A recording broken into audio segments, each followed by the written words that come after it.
রাতের আকাশে ছুটতে থাকা এসব আলোকপিণ্ড কোনো ক্ষেপণাস্ত্র নয়, এগুলো ভাই হত্যার প্রতিশোধ।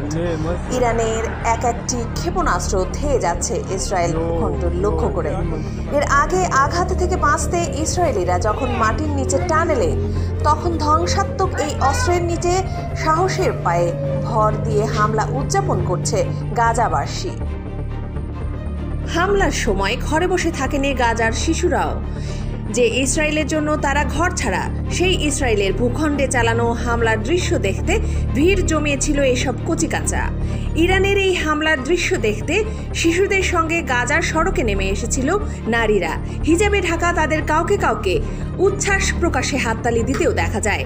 স্বাভাবিকভাবেই ঘরে থাকেনি গাজার সাহসী যুবকরা, তাদের উল্লাসের মাত্রাটাও ভিন্ন। স্থানীয় সময় মঙ্গলবার রাতে ইসরায়েলকে লক্ষ্য করে এই হামলা চালায় মধ্যপ্রাচ্যের অন্যতম শক্তিশালী দেশ ইরান। ইসরায়েলি গুপ্ত হত্যার প্রতিশোধ নিতে এই হামলা, তবে পাল্টা প্রতিশোধের হুমকিও দিয়েছেন ইসরায়েলের প্রধানমন্ত্রী বেনিয়ামিন নেতানিয়াহু। এ নিয়ে মধ্যপ্রাচ্যে সর্বাত্মক যুদ্ধের দামামা বাজছে।